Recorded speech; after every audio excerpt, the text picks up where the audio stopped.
नमस्कार, news one India देख रहे हैं आप। आपके साथ मैं हूं मीनाक्षी रजत। बुलेटिन की शुरुआत करेंगे इस वक्त की बड़ी खबर के साथ। बड़ी खबर लखनऊ से, जहां सीएम योगी ने वैक्सीनेशन सेंटर का निरीक्षण किया है। आज से शुरू हुआ 12 से 14 आयु वर्ग के बच्चों का कोविड टीकाकरण। 60 से ज्यादा आयु के लोग वैक्सीन डोज लगवा सकेंगे। तो बड़ी खबर आपको बता रहे हैं, जहां मुख्यमंत्री योगी आदित्यनाथ वैक्सीनेशन सेंटर का निरीक्षण करने पहुंचे थे। इस दौरान उन्होंने बच्चों से मुलाकात भी की जो वहां पर वैक्सीनेशन करवाने आए थे।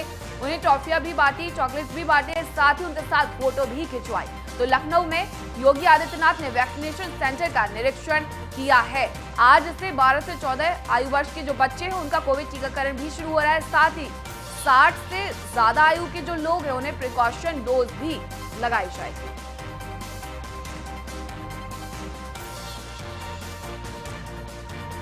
तो सीएम योगी ने वैक्सीनेशन सेंटर का निरीक्षण किया है। ये तस्वीरें हैं। योगी आदित्यनाथ वैक्सीनेशन सेंटर का निरीक्षण करने पहुंचे थे। इस दौरान उन्होंने बच्चों के साथ फोटो भी खिंचवाई।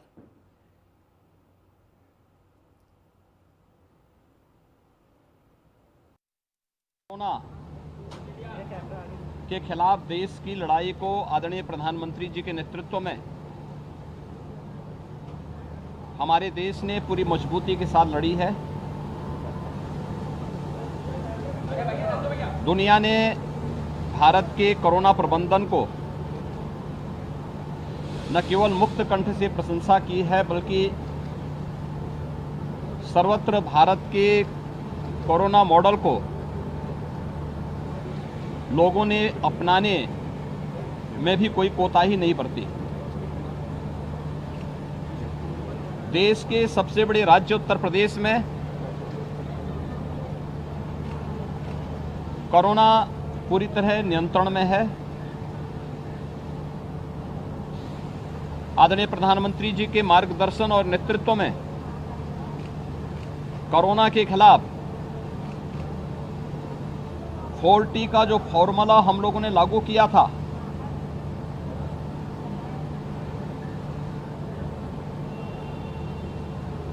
ट्रेस, टेस्ट, ट्रीट एंड टीका, इन सब में उत्तर प्रदेश अग्रणी रहा है। कोरोना के खिलाफ देश की लड़ाई को आदरणीय प्रधानमंत्री जी के नेतृत्व में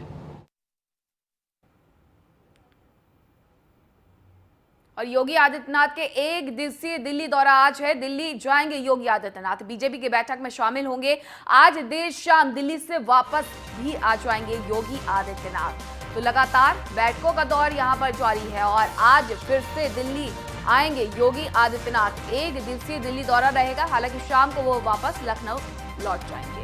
तो बीजेपी की बैठक में शामिल होने के लिए योगी आदित्यनाथ आज फिर से दिल्ली आ रहे हैं। इसके पहले भी वो 2 दिवसीय दौरे पर दिल्ली आए थे, जहां तमाम बड़े नेताओं से, बीजेपी आलाकमान से उन्होंने मुलाकात की थी। राष्ट्रपति रामनाथ कोविंद, उपराष्ट्रपति वेंकैया नायडू, प्रधानमंत्री नरेंद्र मोदी समेत केंद्रीय गृह मंत्री अमित शाह से उन्होंने मुलाकात की थी। और जातियों के हिसाब से संभावित नाम अब आपको बताते हैं। ठाकुर सिद्धार्थनाथ सिंह और दयाशंकर सिंह, इन्हें मंत्रिमंडल में शामिल किया जा सकता है। अदिति सिंह और सूर्य प्रताप शाही को भी शामिल किया जा सकता है। और जाटव में बेबी रानी मौर्य और असीम अरुण का नाम है। मुस्लिम में मोहसिन रजा का नाम भी शामिल है। कुर्मी में स्वतंत्र देव सिंह, आशीष पटेल अपना दल ऐसे हैं। निषाद में संजय निषाद, जो कि निषाद पार्टी के राष्ट्रीय अध्यक्ष भी हैं। मौर्य में केशव प्रसाद मौर्य का नाम भी शामिल है। सतीश महाना पंजाबी। तो सभी जातियों को क्षेत्रीय समीकरण को साधने की कोशिश यहां भारतीय जनता पार्टी के द्वारा की जाएगी और ये सभी संभावित चेहरे हैं जिन्हें मंत्रिमंडल में शामिल किया जा सकता है। और हमारे साथ पीयूष तिवारी और एसके वाजपेयी जुड़ गए हैं। पीयूष, आज दिल्ली दौरा है मुख्यमंत्री योगी आदित्यनाथ का। इसके पहले भी वो 2 दिवसीय दिल्ली दौरे पर रहे हैं। आज की बैठक में क्या कुछ खास होने वाला है और आज की बैठक में कौन कौन शामिल रहेगा?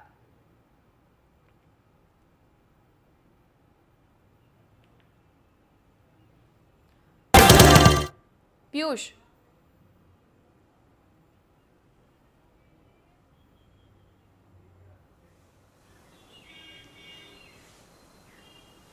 मंत्री हैं सुनील बंसल के अलावा तमाम जो बड़े पदाधिकारी हैं भारतीय जनता पार्टी उत्तर प्रदेश से जुड़े हुए वो यहाँ पहुंचेंगे। इसके अलावा अगर हम बैठक की बात करें तो इस बैठक में जेपी नड्डा के अलावा जो कि भारतीय जनता पार्टी के राष्ट्रीय अध्यक्ष हैं, संगठन के राष्ट्रीय महामंत्री जो हैं बीएल संतोष, धर्मेंद्र प्रधान, तमाम लोगों के साथ एक बैठक होने वाली है और एक खाका तैयार किया जाएगा। देखिए शपथ ग्रहण समारोह भी है तो उसको लेकर किस प्रकार से तैयारियां करनी है। इसके अलावा सबसे बड़ी बात है कि डिप्टी सीएम किस बनाया जाए। चर्चाएं कई हैं, नाम कई सामने आ रहे हैं। एक नाम बेबी रानी मौर्य का है तो डिप्टी सीएम जो रह चुके हैं तो प्रसाद मौर्य वो भी रेस से बाहर नहीं है। इसके अलावा ब्राह्मण चेहरे की बात कही जा रही है। इसके अलावा अगर हम बात करें तो दो सहयोगी दल थे, चाहे हम निषाद पार्टी की बात करें या हम बात करें अपना दल एस की, तो उनको भी कहीं ना कहीं एक मंत्री बनाया जा सकता है उन पार्टियों में से। तो तमाम बिंदुओं पर यहाँ पे भारतीय जनता पार्टी बैठक करेगी। एक बड़ी बैठक के तौर पर भी देखा जा रहा है, चूंकि मंत्रिमंडल का गठन करना है। इसके अलावा तमाम बिंदुओं पर भी चर्चा होगी क्योंकि 2024 में लोकसभा के चुनाव है। ऐसे में तमाम उस बिंदुओं पे भी देखा जाएगा कि किस प्रकार से मंत्री और डिप्टी सीएम बनाया जाए ताकि 2024 में भी इसका जो क्षेत्रीय और जातिगत समीकरण को साधने की कोशिश की जाएगी। ऐसे देखिए 2022 की जो लड़ाई थी वो भारतीय जनता पार्टी जीत चुकी है।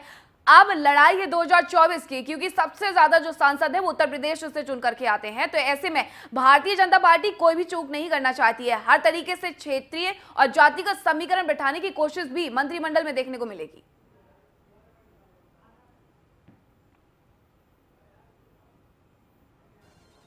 होगा उसमें साफ तौर पर 2024 की छाप दिखेगी।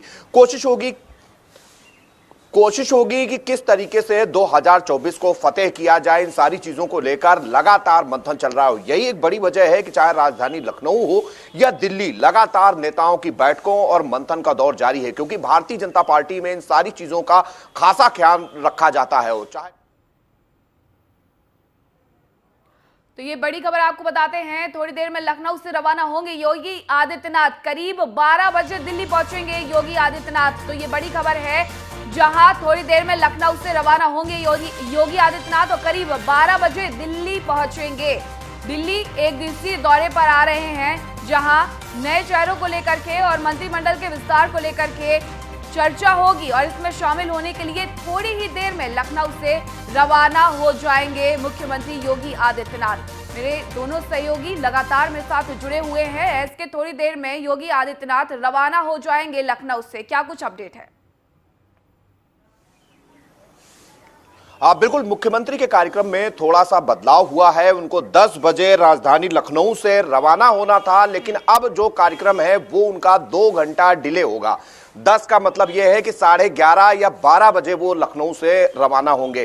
करीब 2 घंटे वो देरी से लखनऊ से रवाना हो रहे हैं, क्योंकि इस बीच वो कई लोगों से मुलाकात करेंगे और कहीं ना कहीं उनके कार्यक्रम में बदलाव था। हालांकि उनको सुबह सिविल अस्पताल में जो प्रिकॉशन डोज का शुभारंभ आज से हुआ है उसमें भी शामिल होना था, तो उसमें वो शामिल हुए और उसके बाद दिल्ली निकलना था, लेकिन उनके कार्यक्रम में बदलाव हुआ है और 2 घंटे देरी से वो लखनऊ से रवाना होंगे। तो निश्चित है कि भारतीय जनता पार्टी लगातार कोशिश कर रही है कि अब विधानसभा फतेह हो गई, विधान परिषद के लिए लगातार काम जारी है। 36 सीटें विधान परिषद की भी हैं, जिनको लेकर बीजेपी पूरी तरीके से मैदान में है और कोशिश कर रही है कि बेहतर परफॉर्मेंस दी जाए और विधानसभा के बाद विधान परिषद में भी बहुमत बनाया जाए, जिसको लेकर लगातार काम जारी है। और उससे बड़ी चीज है 2024, जिसको लेकर बीजेपी लगातार कोशिश कर रही है क्षेत्रीय समीकरण बैठाने के, जातीय समीकरण बैठाने के।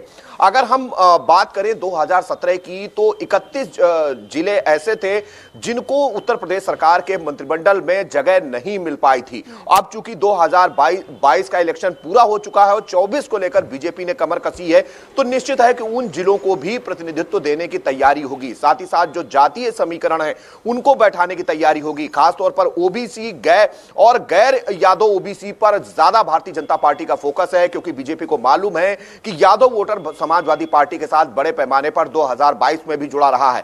तो कहीं ना कहीं जो अन्य ओबीसी वोटर्स हैं उनको पार्टी के साथ कैसे जोड़ा जाए, इनको लेकर लगातार काम चल रहा है। उसके अलावा जो एससी वोटर्स हैं, खासतौर पर अगर हम बीएसपी की स्थिति देखें तो उत्तर प्रदेश में सबसे खराब स्थिति में बहुजन समाज पार्टी रही है, तो उसको लेकर भी बीजेपी लगातार काम कर रही है कि ऐसे चेहरों को आगे किया जाए, चाहे वो बेबी रानी मौर्य हो या उसके अलावा जो चेहरे भारतीय जनता पार्टी के पास हैं, उनके जरिए से कहीं ना कहीं जो एससी वोटर्स हैं उनको 2024 के लिए साधा जाए। साथ ही साथ वो क्षेत्र जहां पर 2017 में बीजेपी प्रतिनिधित्व नहीं दे पाई थी, उनको उनको भी इस बार शामिल किया जाए। अगर हम इस बार के मंत्रिमंडल की बात करें तो पूर्वांचल और पश्चिम पर खासा ध्यान भारतीय जनता पार्टी देने जा रही है। साथ ही साथ जो नए चेहरे आए हैं, जो साफ स्वच्छ छवि के चेहरे हैं, जो पर कहीं कोई दाग नहीं है, जो अपने प्रशासनिक सेवा में भी लंबे का कार्य में एक साफ स्वच्छ छवि के लिए जाने जाते हैं, उनको लेकर भी बीजेपी दांव लगाने जा रही है। तो निश्चित है कि बीजेपी का मिशन 2024 है, जिसको लेकर चाहे अपने पक्ष में ऐसे कर चुकी है और ऐसे में 2024 के लिए पूरे जी जान से यहाँ पर तैयारी की जा रही है। पीयूष, 12 बजे के लगभग योगी आदित्यनाथ दिल्ली पहुंच जाएंगे, कहां ये बैठक होने वाली है? जी बिल्कुल, देखिए जैसे ही सीएम योगी आदित्यनाथ यहाँ पे पहुँचते हैं तो संभव है कि जो भारतीय जनता पार्टी आमतौर पर जो बैठक बुलाती है वो भारतीय जनता पार्टी मुख्यालय में ही बुलाती है और तमाम जो नेता है वो वहीं पहुँचेंगे। इसके अलावा हम बात करें जो भी भारतीय जनता पार्टी से संगठन से जुड़े हुए लोग हैं वो भी वहाँ पे पहुँचेंगे। तो तमाम जो तैयारी है वो यहाँ पे उत्तर प्रदेश सदन में जो सिक्योरिटी फोर्सेस है वो आने शुरू हो चुके हैं, जो सीएम योगी की सुरक्षा में तैनात रहते हैं। इसके अलावा ये बैठक काफ़ी महत्वपूर्ण इसलिए भी हो जाता है कि देखिए कई दिनों से डिप्टी सीएम के नाम को लेकर कयास लगाए जा रहे थे। तो सीएम योगी इससे पहले भी दिल्ली दौरे पे थे, 2 दिनों के दिल्ली दौरे पे थे। हालांकि वो शिष्टाचार मुलाकात थी, लेकिन उस मुलाकात में भी अगर हम बात करें तो करीब 1-1 घंटे 2-2 घंटे तक कई नेताओं से सीएम योगी की मुलाकात हुई। और जब 2 बड़े नेता मिलते हैं तो निश्चित तौर पे शिष्टाचार भेंट का नाम तो दिया गया था, लेकिन राजनीतिक बातें भी होती हैं। तो ऐसे में डिप्टी सीएम के नाम को भी लेकर चर्चा चली होगी। चूंकि अगर हम बात करें केशव प्रसाद मौर्य की तो वो भी एक बड़ा कद रखते हैं, एक बड़ा संगठन में बड़ी मजबूत पकड़ है उनकी, तो उनको भी निराश भारतीय जनता पार्टी नहीं करना चाहती हैं। संभव है कि उन्हें फिर से डिप्टी सीएम बनाया जाए। अगर नहीं बनाया जाता है तो उन्हें पार्टी में एक बड़ी जिम्मेवारी भी दी जा सकती है या उन्हें केंद्र में लाया जा सकता है। इसके अलावा हम बात करें तो देखिए 15 से 16% जो वोट है वो ब्राह्मणों का है, तो उत्तर प्रदेश में एक ब्राह्मण चेहरे को भी डिप्टी सीएम बनाने की बात चल रही है। इसके अलावा आप देखिए जब चुनाव होने थे उसके कुछ महीने पहले ही उत्तर प्रदेश से कई ओबीसी चेहरों को केंद्रीय मंत्रिमंडल में जगह दी गई थी। तो तमाम जो वोट बैंक है वो साधने की कोशिश भी भारतीय जनता पार्टी इस मंत्रिमंडल के गठन के दौरान ही करेगी। सबसे बड़ी बात है कि जिन मंत्रियों का रिपोर्ट कार्ड ठीक रहा है पिछले 5 साल में, उन्हें फिर से रिपीट किया जाएगा, यानी मंत्री बनाया जाएगा। इनमें अतुल गर्ग की बात करें, सतीश महाना की बात करें, ऐसे तमाम नाम है, चाहे श्रीकांत शर्मा की बात करें, ऐसे तमाम नाम है, उन्हें रिपीट किया जा सकता है। इसके अलावा नए चेहरों को भी तरजीह भारतीय जनता पार्टी अब की बार मंत्रिमंडल में देने वाली है और देखना होगा कि कितने नए चेहरे को भारतीय जनता पार्टी तरजीह दे रही है। अगर हम बात करें तो ईडी के जो पूर्व ज्वाइंट डायरेक्टर थे वो अगर हम बात करें राजेश्वर सिंह सरोजिनी नगर सीट से जीत कर आए हैं तो उनका भी नाम आगे चल रहा है। इसके अलावा पंकज सिंह की बात करते हैं तो पंकज सिंह भी काफी ज्यादा मतों से जीत कर आए हुए हैं। तो इसके अलावा और भी तमाम नाम है, चाहे दयाशंकर सिंह की बात करें, अलग अलग चेहरे देखने को मिलेंगे। ऐसे देखिए आला कमान ने ये भी सीधे तौर पर कह दिया है कि जो मंत्री चुनाव हार गए हैं उन्हें जगह मंत्रिमंडल में नहीं दी जाएगी। लेकिन केशव प्रसाद मौर्य जो कि डिप्टी सीएम रहे हैं, तो क्या वो ऐसा अपवाद बन के यहाँ पे उभर सकते हैं कि उन्हें मंत्रिमंडल में फिर भी शामिल किया जा सके? क्योंकि भारतीय जनता पार्टी के लिए केशव प्रसाद मौर्य काफी अहम हैं और वो उन्हें खोना भी नहीं चाहते हैं। आप बिल्कुल निश्चित है कि बीजेपी ने उत्तर प्रदेश में बड़े पैमाने पर जो पिछड़ा वर्ग सम्मेलन किए थे उसमें अलग अलग जातियों को करीब 1 महीने तक बुलाया गया था, जिसका नेतृत्व डिप्टी सीएम केशव प्रसाद मौर्य कर रहे थे। हालांकि वो अपनी सीट नहीं बचा सके, लेकिन बावजूद इसके भारतीय जनता पार्टी उन पर विश्वास जता रही और बहुत ज्यादा संभव है कि अगर उत्तर प्रदेश के मंत्रिमंडल में वो शामिल नहीं होते हैं तो संगठन या फिर केंद्र में उनको बड़ा पद दिया जा सकता है, ताकि वो भारतीय जनता पार्टी के 2024 के मिशन के लिए लगातार काम करते रहे। क्योंकि बड़े वो ओबीसी वर्ग के चेहरे माने जाते हैं, भारतीय जनता पार्टी के लिए लगातार मुफीद रहे हैं, चाहे विश्व हिंदू परिषद हो या आरएसएस हो, लगातार उससे वो जुड़े रहे। तो कहीं ना कहीं उनका जो अपना एक ओहदा है वो भारतीय जनता पार्टी में लगातार बरकरार है, बावजूद इसके कि बिल्कुल इसके जो उनका ओहदा है और साथ ही साथ जो उनका वोट बैंक है भारतीय जनता पार्टी उसे भी नहीं खोना चाहती। आप दोनों में साथ बने रहिए, दर्शकों को खबर बताते हैं, उसके बाद आपका रुख करते हैं। तो योगी आदित्यनाथ होली के बाद शपथ लेंगे। योगी आदित्यनाथ के शपथ ग्रहण में शामिल होगा केंद्रीय कैबिनेट। पीएम मोदी और गृह मंत्री अमित शाह भी शपथ ग्रहण में शामिल रहेंगे। बीजेपी अध्यक्ष जेपी नड्डा, संगठन मंत्री बीएल संतोष भी शामिल होंगे। बीजेपी शासित प्रदेशों के मुख्यमंत्री भी शामिल होंगे। अखिलेश यादव, बीएसपी सुप्रीमो मायावती को भी बुलाने की तैयारी है। शपथ ग्रहण समारोह को भव्य बनाने की तैयारी है। तो बड़ी खबर, होली के बाद योगी आदित्यनाथ शपथ ग्रहण लेंगे। और मेरे दोनों सहयोगी लगातार मेरे साथ जुड़े हुए हैं। एसके, खबर है कि योगी आदित्यनाथ होली के तुरंत बाद शपथ ग्रहण होगा, योगी मंत्रिमंडल का जो विस्तार है वो भी होली के बाद ही होगा।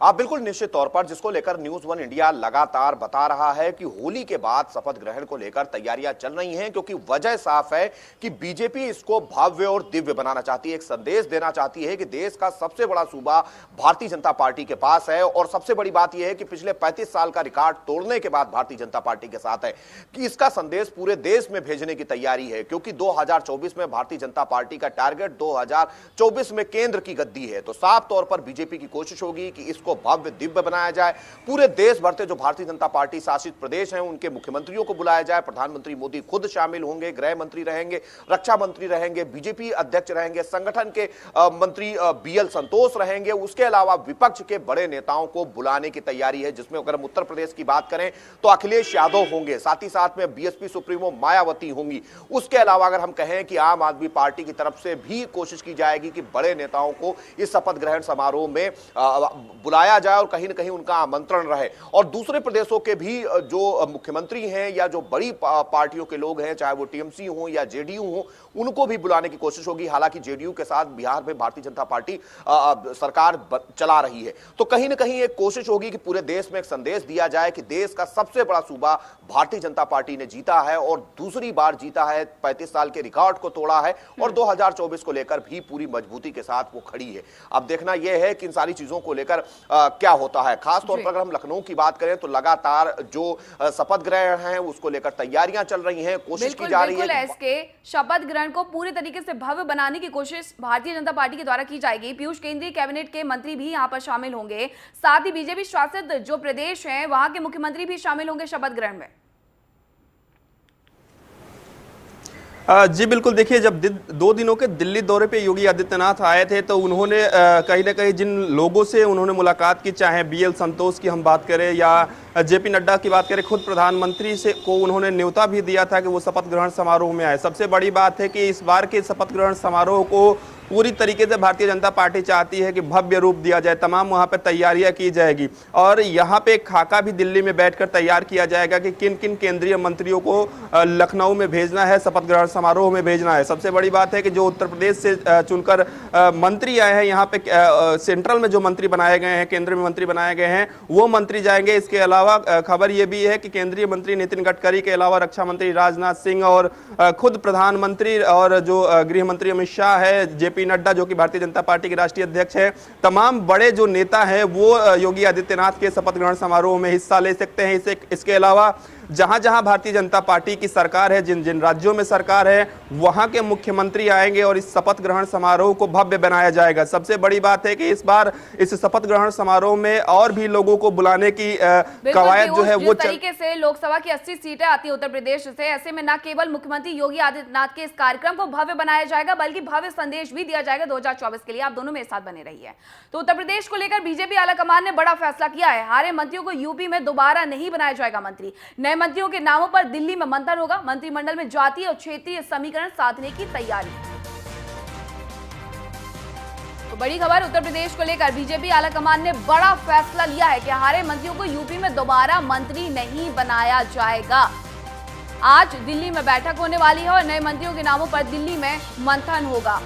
एसके पीयूष लगातार मेरे साथ जुड़े हुए हैं। एसके, नए मंत्रियों के नामों पर आज दिल्ली में मंथन होने वाला है। पहले ये कयास जताए जा रहे थे कि भारतीय जनता पार्टी उन चेहरों पर फिर से दांव लगा सकती है जो थोड़े अंतर से हार गए हैं, लेकिन अब आलाकमान ने सीधे तौर पर कह दिया है कि जो मंत्री हार गए हैं उन्हें शामिल नहीं किया जाएगा। बिल्कुल, अगर हम देखें तो बीजेपी की कोशिश यही है कि ज्यादा से ज्यादा क्षेत्रों को प्रतिनिधित्व दिया जाए और यही एक बड़ी वजह है कि जो मंत्री हार चुके हैं संभवतः भारतीय जनता पार्टी अब उन पर दांव नहीं लगाएगी। हालांकि उनको संगठन में या फिर एमएलसी बनाकर दूसरी जगह समायोजित करने की कोशिश होगी, क्योंकि उसमें कई ऐसे चेहरे हैं जो भारतीय जनता पार्टी के लिए लगातार काम करते रहे, बड़े पैमाने पर भारतीय जनता पार्टी को प्रदेश में समर्थन दिलाया। ऐसे लोगों को संगठन या फिर विधान परिषद के जरिए सदन में रखने की कोशिश भारतीय जनता पार्टी की जरूर होगी, क्योंकि बीजेपी के पास 36 सीटें हैं और साफ तौर पर इन 36 सीटों में कोशिश की जाएगी कि उन सभी को समायोजित कर दिया जाए।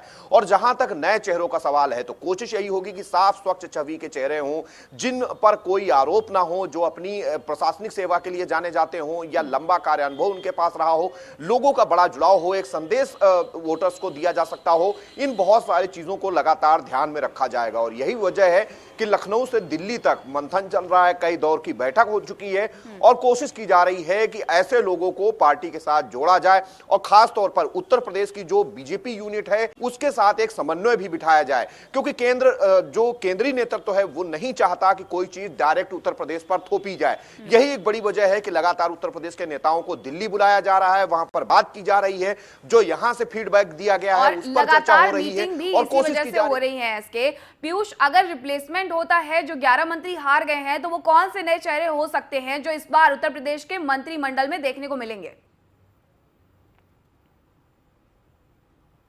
जी बिल्कुल, देखिए जिस प्रकार से भारतीय जनता पार्टी नए मंत्रियों के नाम को लेकर चर्चा और मंथन कर रही है, लगातार योगी आदित्यनाथ भी कई बड़े नेताओं से मुलाकात कर चुके हैं। कई मंत्री हैं जो अपनी सीट नहीं बचा पाए हैं, जिसमें अगर हम बात करें सतीश द्विवेदी की बात करें, आनंद स्वरूप शुक्ला की बात करें या खुद उपेंद्र तिवारी, ऐसे कई नाम हैं जिन्होंने अपनी सीट जिन लोगों ने नहीं बचा पाई है, तो उसको लेकर यहाँ पे अब रिप्लेसमेंट की बात भी कही जा रही है। और यही खबर है कि जो मंत्री हार चुके हैं, जो अपनी सीट नहीं बचा पाए हैं, उनकी जगह पे अब दूसरे नए चेहरों को मौका दिया जाएगा। अगर हम सबसे पहले नाम की बात करें तो राजेश्वर सिंह, जो सरोजिनी नगर सीट से जीत कर आए हैं और उन्हें मंत्री बनाया जा सकता है, बड़ा पद दिया जा सकता है, भारतीय जनता पार्टी मंत्री बना सकती है। इसके अलावा अगर हम बात करें दयाशंकर सिंह, जो कि स्वाति सिंह जो कि मंत्री रही हैं उत्तर प्रदेश सरकार में, उनके पति हैं और प्रदेश के उपाध्यक्ष भी है भारतीय जनता पार्टी के, उनका भी नाम सबसे आगे चल रहा है। इसके अलावा अगर हम बात करें पंकज सिंह, जो कि वो भी ज्यादा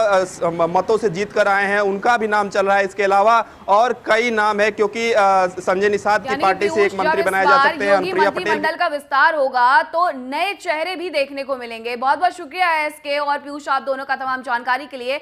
खबर पंजाब से, जहां शपथ ग्रहण से पहले दिल्ली के सीएम अरविंद केजरीवाल ने ट्वीट किया है। उन्होंने ट्वीट कर लिखा है कि आज पंजाब के लिए बहुत बड़ा दिन है।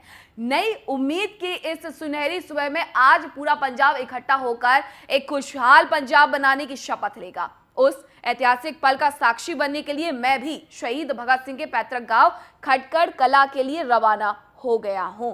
तो आज पंजाब में नई सरकार का गठन होने वाला है। पंजाब के मुख्यमंत्री के तौर पर भगवंत मान शपथ लेने वाले हैं और पंजाब के मुख्यमंत्री पद की शपथ लेंगे भगवंत मान। शहीद भगत सिंह के गांव में भव्य शपथ ग्रहण समारोह होगा। भगवंत मान के शपथ ग्रहण में भारी जीत की संभावना है। आपने पंजाब में बहुत बड़ी जीत दर्ज की है। पंजाब की 117 में से 92 सीटों पर आपका कब्जा है और भगत सिंह के गांव खटकड़ कला में ये ऐतिहासिक शपथ ग्रहण होगा। तो ऐतिहासिक शपथ ग्रहण भगवंत मान का होने वाला है भगत सिंह के गांव में और आपने पंजाब में 117 में से 92 सीटें दर्ज करी हैं। और अधिक जानकारी के साथ हमारे संवाददाता किरण पाल लुधियाना से जुड़ गए हैं। किरण, आज मुख्यमंत्री पद की शपथ होने वाली है, मंत्रिमंडल का विस्तार भी होने वाला है, और क्या कुछ होगा इस दौरान?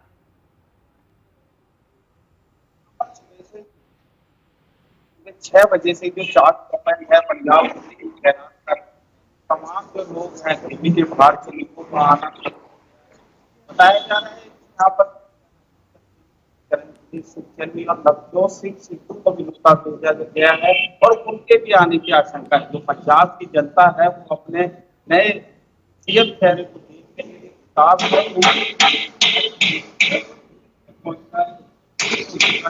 जो पंजाब पुलिस है वो यहाँ पर इस सारी सुरक्षा को देखते हुए बड़े ही लोगों को, बाहर से आने वाले लोगों को रुकवा रही है। जो पार्किंग है और ये जो रास्ता है शपथ ग्रहण समारोह परिसर तक जाने का, वहां पर सुरक्षा के कड़े इंतजाम किए गए हैं। आपको मैं बता दूं 40 एकड़ में पूरा का पूरा जो ये शपथ समारोह का परिसर है इसका लगाया गया है और इसके अंदर लोगों की भारी संख्या में बैठने का भी इंतजाम किया गया है। और जल्दी बताया जा रहा है कि यहाँ पर कॉमेडियन कपिल शर्मा और राजू श्रीवास्तव के भी आने की आशंका जताई जा रही है। खुद अरविंद केजरीवाल भी शपथ ग्रहण में शामिल होंगे। दिल्ली से वो रवाना हो गए हैं। दिल्ली से और कौन से मंत्री होंगे जो शपथ ग्रहण का हिस्सा बनने वाले हैं आज किरण? राज्यसभा सांसद संजय सिंह, राघव चड्डा और डिप्टी सीएम मनीष सिंह सिसोदिया भी यहाँ पर आ रहे हैं। और इन्हीं के साथ अगर बात करें तो जो दिल्ली के कई विधायक हैं वो भी यहाँ पर लगातार पहुंच रहे हैं। बहुत बहुत शुक्रिया किरण आपका तमाम जानकारी के लिए। तो आज भगवंत मान मुख्यमंत्री के तौर पर शपथ लेने वाले हैं और शपथ ग्रहण का ये कार्यक्रम 11:30 बजे से शुरू हो जाएगा। इस बुलेटिन में इतना।